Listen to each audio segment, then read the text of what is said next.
first met Victoria in the emergency room. She'd been having difficulties with swelling, and it was leading to her not being able to breathe. It was blocking off her airway emergently. And I was rushed immediately into surgery. There's a couple of moments with Victoria that stand out. One was in the emergency room when she was just so calm.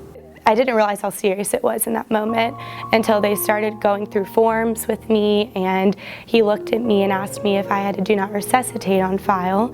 And at 19 years old, I had no idea what that was. And I looked at my mom, and that's when my mom looked like she was going to hit the floor. I'm a medical oncologist. I take care of cancer patients, and I met Shari in 1988, I believe, shortly after she returned from her honeymoon. And he said to me, "You have a large mass in your left lung," which we diagnosed as Hodgkin's lymphoma. I was blessed to be assigned a doctor who really, in my opinion, embodies the definition of patient-centered care. Dr. Shulman was someone that I could be personally connected with, and we've had this relationship basically for the last 27 years, which is really special.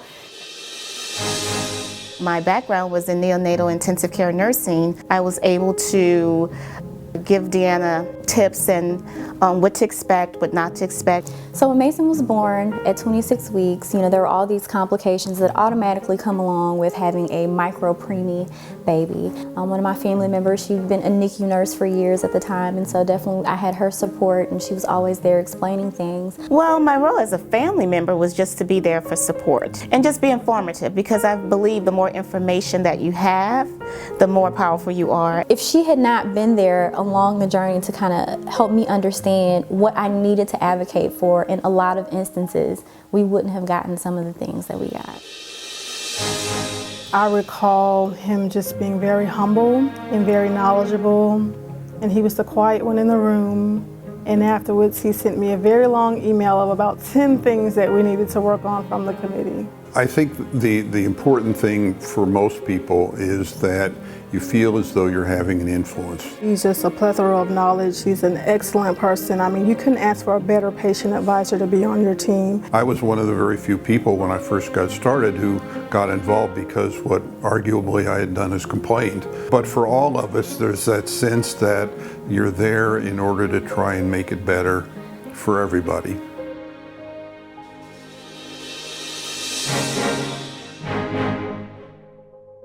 I think the first way you strengthen a relationship or build a relationship with a patient is to build a strong foundation, and that's from the very first moment you meet them. After the nurse came in and explained everything, and I saw Dr. Zdanski for the first time, I understood what was going on, and I was even more appreciative of everyone being there, because it was kind of hard news to get. You have to be a good communicator, you have to be compassionate. And they need to have somebody who they can trust. I need to be able to trust you. I need to be able to feel like you have my best interests at heart. Who they can speak openly with, who they can share, and you need to be there to sort things out for them. When Mason was diagnosed with cancer, there was nothing I could physically do to make him better. I had to rely on other people to provide that clinical expertise, but also meeting our emotional needs in different ways. When you're a patient's doctor, you realize you're not treating the cancer, you're treating a patient who happens to have cancer.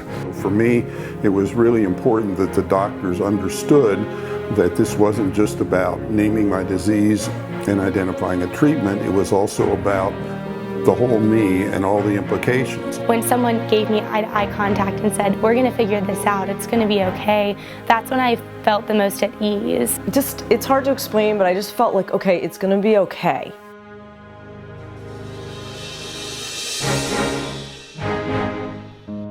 So if you've ever been on the other side of the doctor-patient relationship, you understand how in need a person is of different things. He treated me like a human, like a normal person. I wasn't just another patient that he was seeing.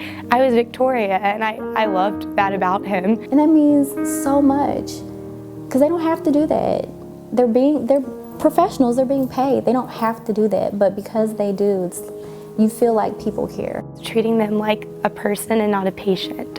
We're all individual human beings, and that's an individual experience, physician to patient, and it's different every time. Do I feel as though these people really care about me? Do they understand me? Do they communicate clearly with me? They really took the time to be patient and answer all of my questions and not make me feel rushed, and that made me feel the most comfortable. The oncology fellow, she just wrapped her arms around us, and if she did nothing else, she loved us. And that meant everything to me. I will forever sing praises of that whole unit and the whole team because of the experience they gave me. For me, it's life-changing.